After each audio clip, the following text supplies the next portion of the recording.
اگر آپ آکٹا F x استعمال کر رہے ہیں یا اس کے استعمال کا سوچ رہے ہیں تو ایک لمحہ رک جائیں۔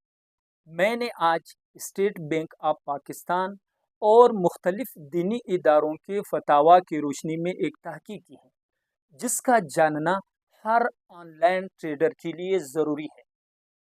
کیا یہ واقعی تجارت ہے یا ایسا نظام ہے جس سے انسان کی دین اور دنیا دونوں خطرے میں پڑ جاتے ہیں؟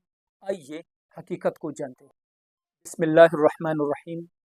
آج ہم آکٹا ایف ایکس کے دو پہلوؤں پر بات کریں۔ نمبر 1 قانونی پہلو، نمبر 2 شرعی پہلو۔ سب سے پہلے قانون کی بات کرتے ہیں۔ اسٹیٹ بینک آف پاکستان نے 2022 میں ایک سرکولر جاری کیا جس میں بہت تفصیلات موجود ہیں۔ ان کا خلاصہ آپ کے ساتھ شیئر کرتا ہوں اور اس سرکولر کی کاپی بھی آپ اسکرین پر دیکھ سکتے ہیں۔ اس سرکولر میں واضح طور پر بتایا گیا ہے کہ آکٹا ایف ایکس جیسے آف شور فاریکس پلیٹ فارم پاکستان میں ریگولیٹڈ نہیں۔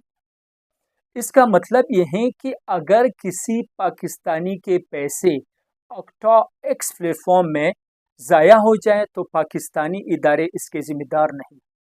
یہی وجہ ہے کہ اسٹیٹ بینک آف پاکستان نے ایسے پلیٹ فارم سے محتاط رہنے کی ہدایت دی۔ اب دوسرا پہلو شرعی حوالے سے ہے، شرعی نقطۂ نظر سے۔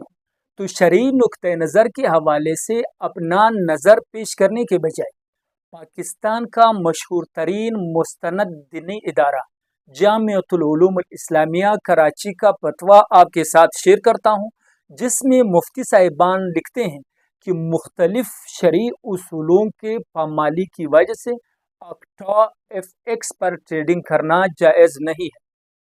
آپ نے نوٹ کیا ہوگا کہ ان پلیٹ فارمز کی تشہیر میں اکثر یہ دکھایا جاتا ہے کہ لوگ تیزی سے پیسے کما رہے ہیں، لیکن حقیقت یہ ہے کہ زیادہ تر لوگ تیزی سے نقصان میں جا رہے ہیں۔ تو دوستو، میری ان تمام باتوں کا مقصد آپ کو ڈرانا نہیں بلکہ آپ کو حقیقت سے آگاہ کرنا ہے۔ اگر آپ آن لائن کمائی میں دلچسپی رکھتے ہیں تو ان چیزوں کی طرف آئیں جن پر قانون بھی مطمئن ہو اور شریعت بھی مطمئن۔